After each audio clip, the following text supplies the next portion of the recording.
Kenan Bey benim çok eski hastam. Yaklaşık 14 yıl, hatta 15. yılına giriyoruz hastam.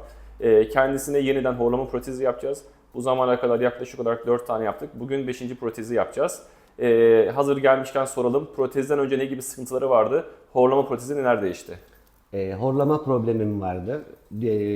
Sabahları çok horladığım için boğaz ağrısıyla uyanıyordum. Bir de diş gıcırdatma, diş sürtme problemim vardı. Bu protezle hepsi çözüldü.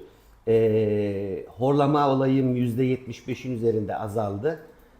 Ama çok rahat nefes aldığım için eskisi gibi yorgun uyanmıyorum. Daha dinç uyanıyorum. Peki sizce horlama protezini kullanmak zor mu, kolay mı? Yo, değil. İlk 2-3 gün biraz zorluk yaşıyorsunuz hani ağzınızda çenenizin blok olmasından dolayı. Ama ben 2 günde falan alıştım herhalde. Anladım. Şimdi onsuz uyuyamıyorum şimdi. Evet, horlama protezine alıştıktan sonra birazcık gözlük gibi oluyor. Evet. Gözlüksüz araba kullanmak gibi oluyor. Evet. O zaman her şey yolunda. Bakalım bir sonraki videomuzu kaç yıl sonra çekeceğiz. Teşekkür ederiz. Ben de Görüşmek teşekkür üzere. ederim. Sağ olun.